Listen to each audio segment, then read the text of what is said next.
Well, hello there. We had to play it twice today.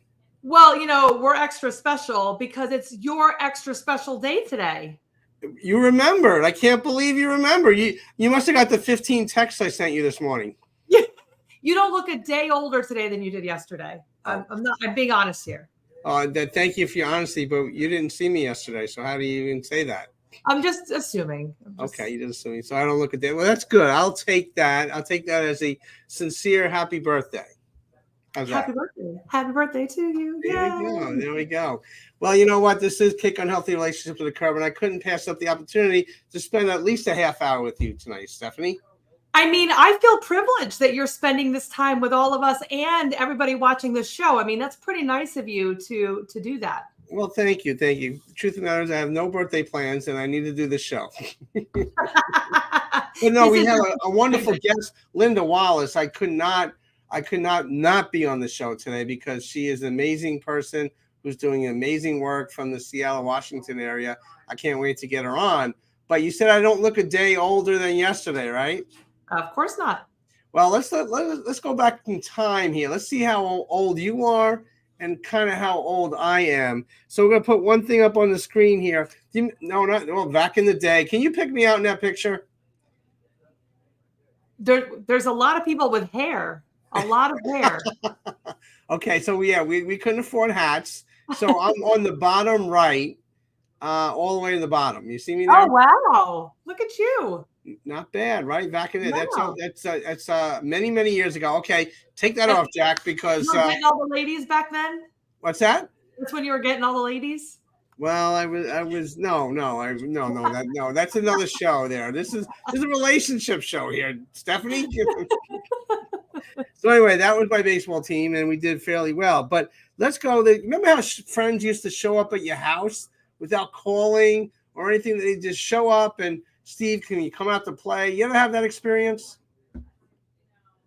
Oh yeah, the neighborhood kids. They used to always come knock on our door to see if we could come out and play and hang out and have great adventures on our bikes.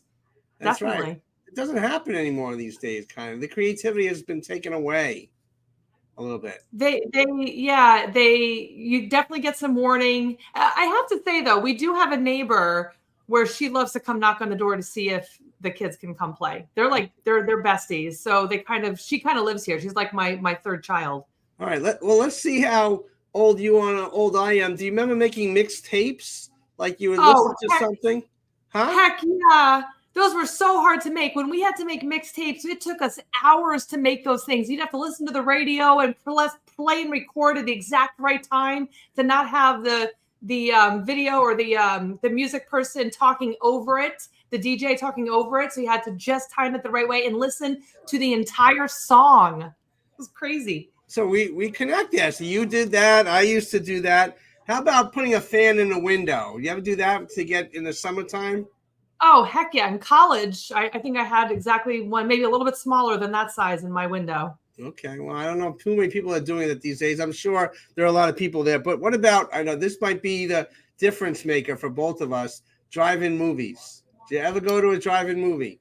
I have, but it's been a long time. In fact, there was one for a long time on Long Island, and then it was only closed down recently, I think. Yes. Well, I've been to a couple of drive-in movies back in the day. But they're nowhere to be found right now. And for our young viewers out there, these are just things to show how old I could be and not really am. But anyway, how about report cards handwritten? You ever see that? Yeah. In fact, those were the ones that I got when I was in elementary school. And I think even some of the ones, actually, my son just had one that was handwritten, except it's not letters, it was numbers. Oh, okay. Well, we also see the handwritten grades, and some of those letters, you could actually change it. Like if you want to make the F into an A+, you could do that. That's another show that we won't talk about that right now. You never did that, though, I'm sure. I never did that. No, I just like to pretend I did it. But anyway, how about when you didn't want to talk to somebody, blocking them, instead of on the phone, just take the phone off the hook. You ever did that? Yeah. Oh, yeah, for sure.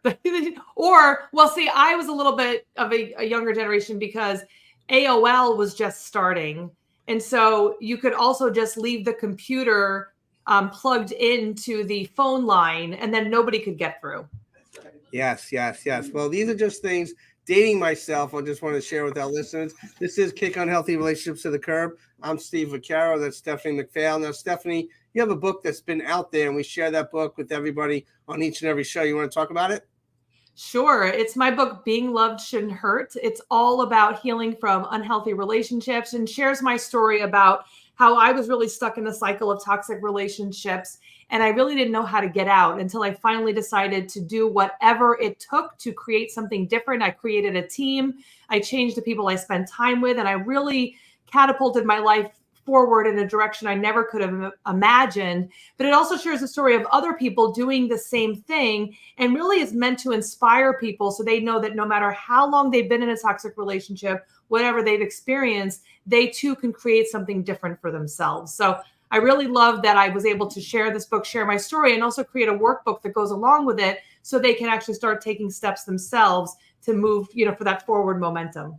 So, Stephanie, do you feel a greater sense of accomplishment now for that book or when you first did it? Because using the book all these years now, I'm sure you've helped so many. It's really cool to know, it's in a few domestic violence shelters, which was my plan when I wrote it. I wanted it to be easily accessible. I wanted it to be really readable because a lot of times too, we know sometimes the gibberish that's used in psychology and, all that kind of stuff, the average person doesn't know what we're talking about. So I wanted to really make it super easy to digest, super easy to understand so that anyone could pick it up and be like, oh my gosh, if she experienced this and she's where she is now, maybe I can do something different for myself too. So yeah, it's great when people message me and say, thank you so much for writing that because reading it changed my life and made me feel less alone.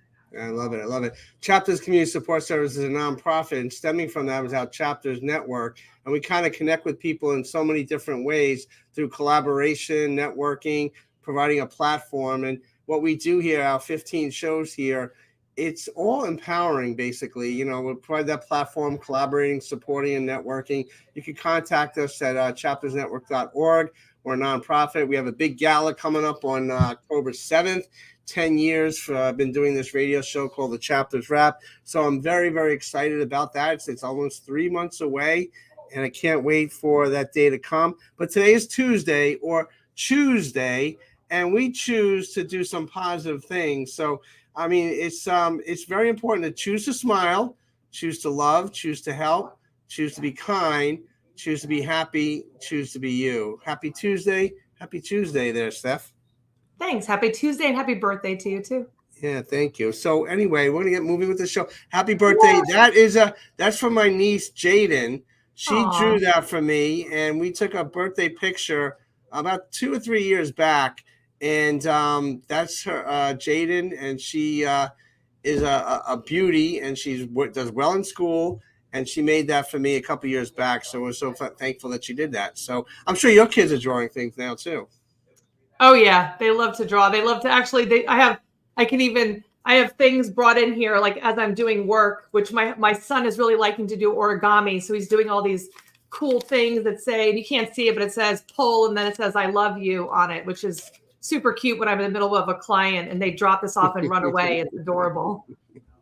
That's right. That's right. You know what? Well, let's get back into it because we have an amazing guest, Linda Wallace, and she's, like I said, she's from Seattle, Washington, and she does a lot of great work. Linda's a self-love and relationship coach. She teaches women to create the relationships and the lives they desire through the art of self-devotion and the creational potency of their love, desire, truth, and feminine power.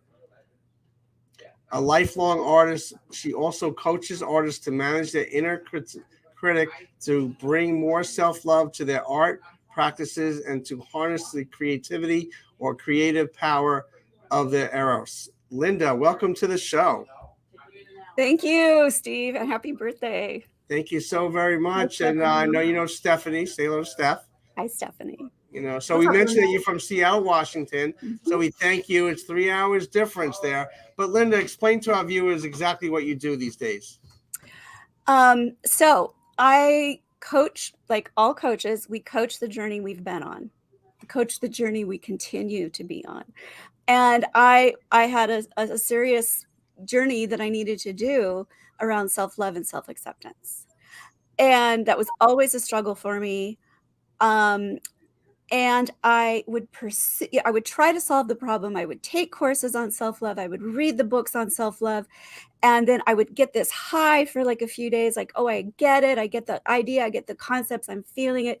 And then after a few days or a week, probably not even a week, it would just dissolve away. And I go back to feeling like I wasn't enough or I was too much, being concerned about what other people thought of me, worrying about what I need to do for acceptance. And it would just go away. And I realized later on that because I was sourcing the wrong part of my body for self-love, because it's not a concept of the mind. You don't learn it as a concept. The mind is the territory of our stories we tell ourselves. The mind is the problem solver. And it's also where our fear and our ego-driven fear can lurk. So I don't know who said it. Some people attribute it to Einstein, but I've heard it attributed to others, that the mind is a wonderful servant, but a terrible master. And what I have found to the part of me that is informing my mind on actually how to think about self-love is by going into my body. Self-love lives in our body, and it is absolutely accessible, and it is something we were born with. It is something that is available to us all the time, and it's not a concept that's going to disappear. It's an access that we always have. That's what I do. Well, so Linda, you said you've been on your own journey a little bit. Does your personal experience over time, has that helped you now and mold you in the work that you're doing? Absolutely. I coach my own journey. I am inspired to help other women, particular. This is kind of, I do tend to work with women based on my own experiences. I can only really help people when I have gone through it myself, when I have uncovered the layers. It's interesting you're showing me my artwork, because the thing that really showed me and led me into my connection to self-love and my connection to self-acceptance and that connection to relationships was my art practice. This is kind of oblique. So I'm an artist all my life, but in 2015, I started doing abstract painting. I was a commercial artist. So my work was always like, what do you need?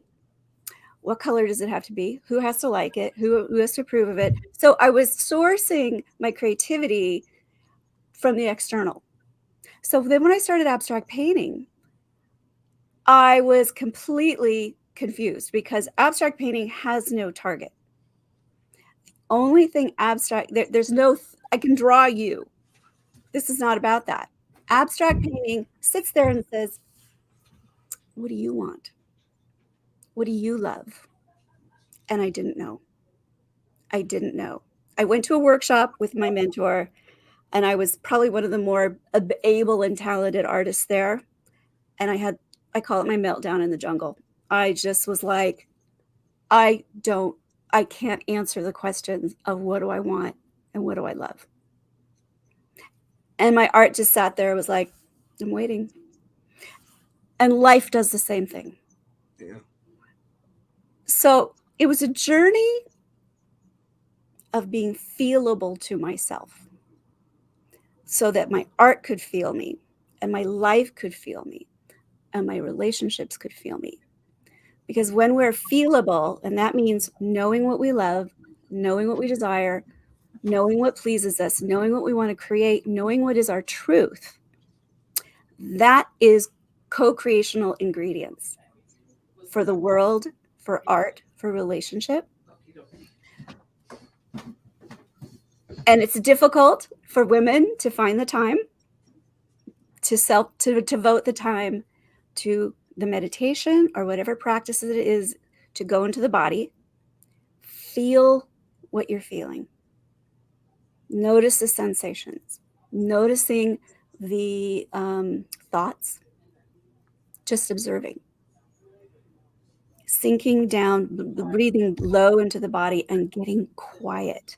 The thing that shuts the mind down is turning attention to what is your body saying. And the more you do it, the more it starts to talk to you. Like, this feels good.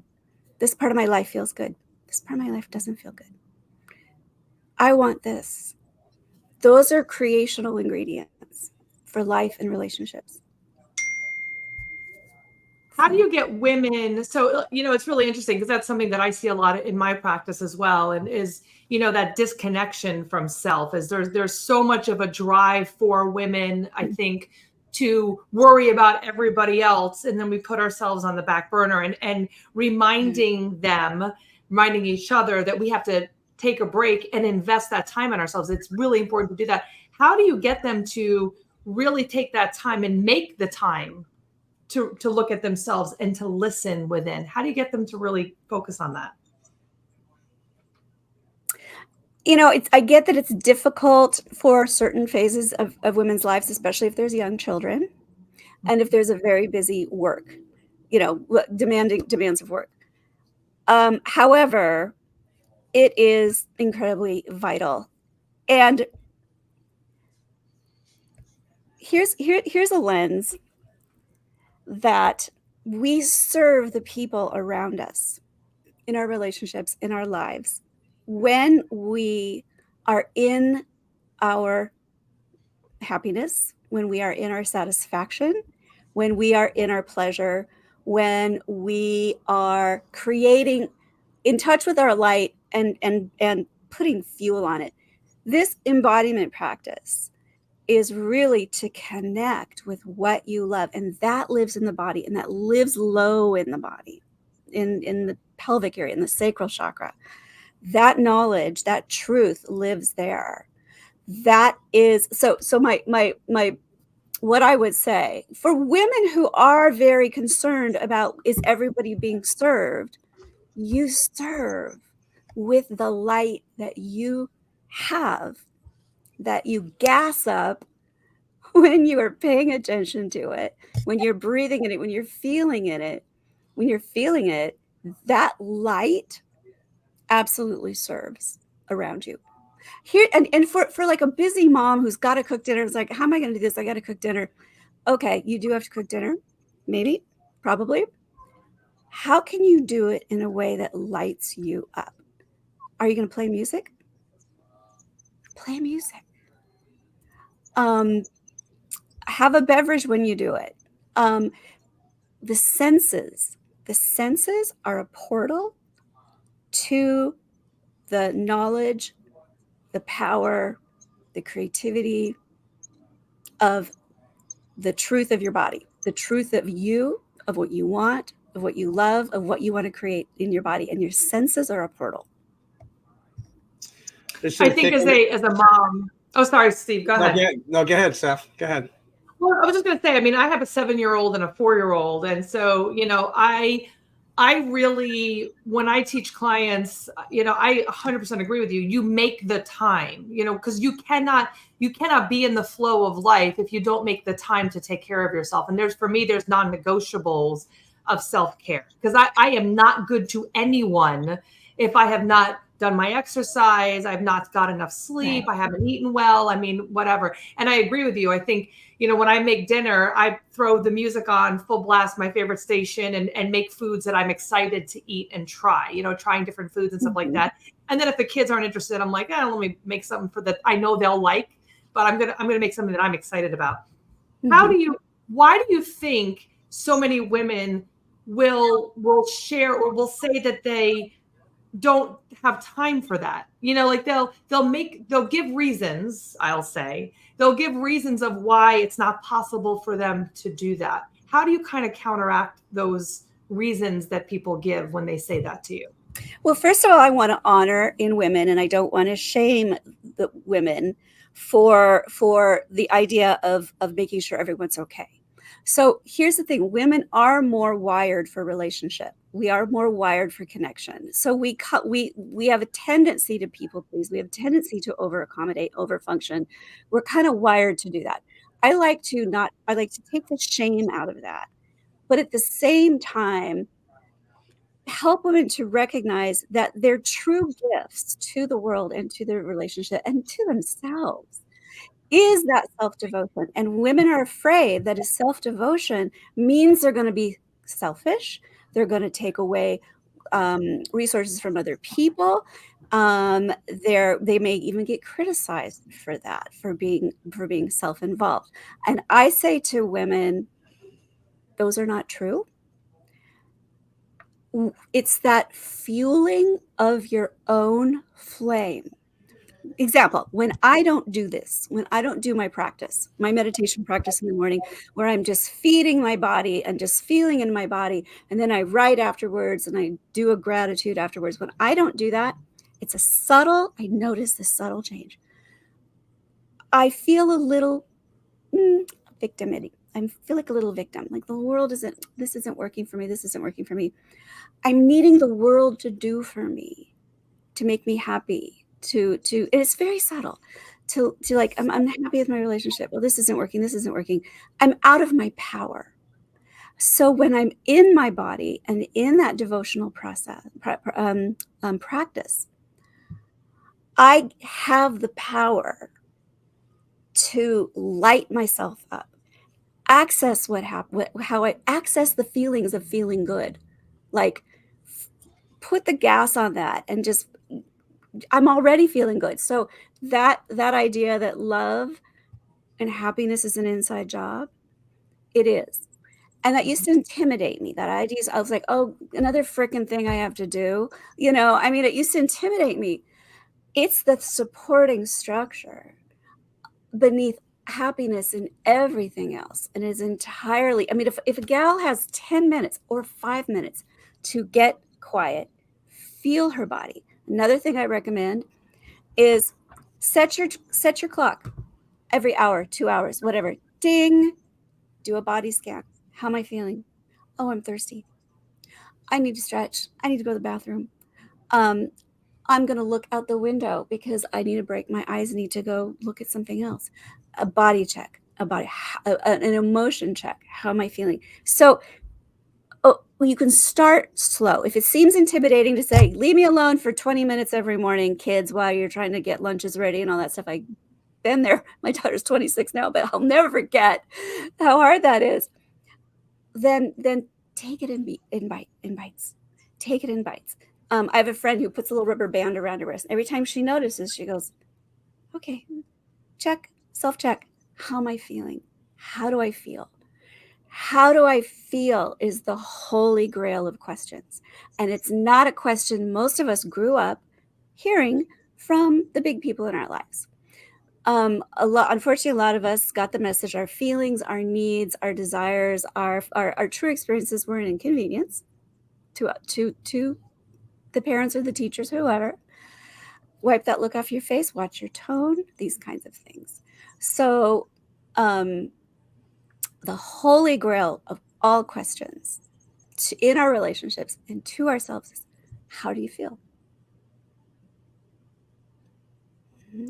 So, Linda, we don't have a lot of time left, but what's the main obstacle you see women have in the work that you do, or to get into the place where they need to be?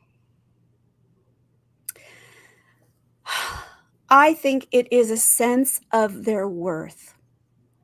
Are they worthy of this dedication to themselves? Do they deserve this sort of attention and love? And this is why. How much time do I have? I got one little more element to this. How much time do I have? About 5 minutes. Oh, perfect.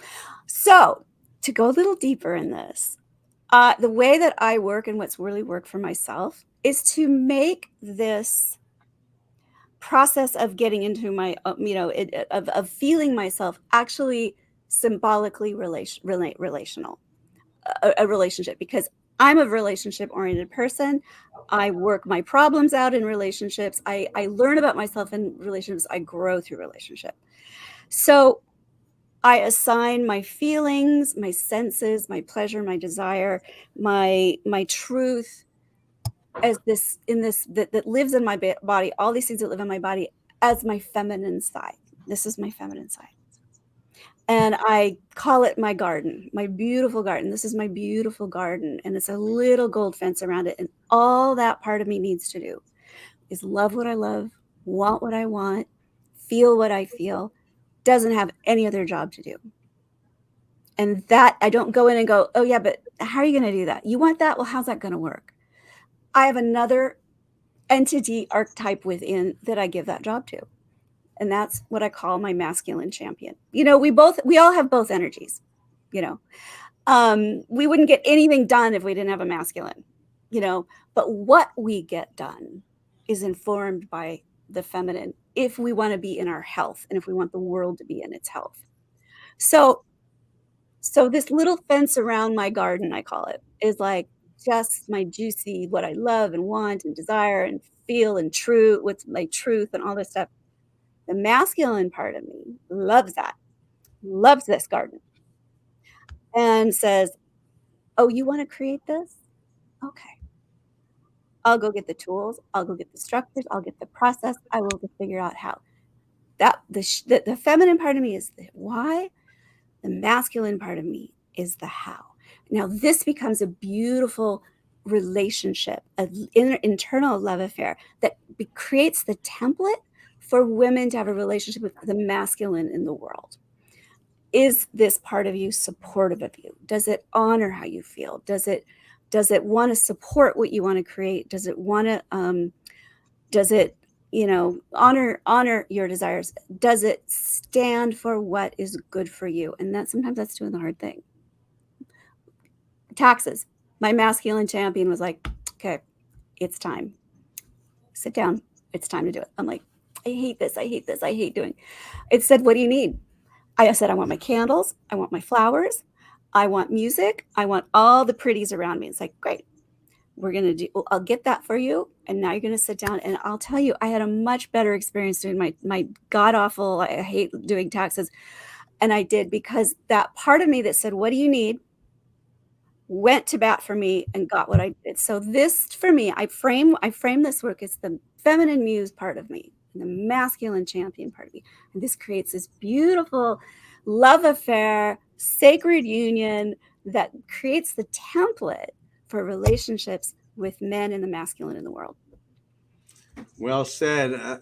Terrific work, because I think to bring both parts in someone, that's the goal that you have. How can people get a hold of you, contact you, or get further information from the terrific work that you're doing? Thank you. Well, they can go to my website and there's connect with me. Yeah, if you go to my website, there's like reach out to me, connect with me, let's talk, let's chat, all over the place. Also my Instagram, you can send me a message through Instagram. I have a very interesting Facebook page that for this work, that if people find me on Facebook, it's just Linda Wallace, and this it's for women. They can find me on Facebook, and then if they are interested, I can bring them into this my special Facebook group where we really get into this stuff. Wow, Linda, thank you very much. Real quick, in 30 seconds left, what's the most rewarding factor of your work and the most challenging? The most rewarding factor of my work is seeing the light in a person, seeing a woman find that source of her, find that that deep love and relationship that is built into her body already, and seeing her face light, watching it rip through her body and her face light up. I can start a session with a woman and it's like tight and stressed, and it's like at the end, there's this openness in her body, and there's this gratitude, and there's this love, and there's this, I just love that. That's so gratifying. And the most challenging, I'm not very challenged by it. I love the process, and I love the challenge part of the process, because you got to blast through that stuff. The challenges that pop up, the yeah buts, beautiful. They're all essential. All that's essential. All those shadows, they have something to tell us. Well, Linda, thank you so very much for joining Stephanie and I, and keep up that terrific work. We'll have to get you on the show again down the road. Oh, this was fun. Thank you. I'm really honored. Thank you very much. Thank you. Thanks, Linda. Bye, Stephanie. We'll see you next week. See you next week. Have a happy birthday. Enjoy. Thank you so much. God bless.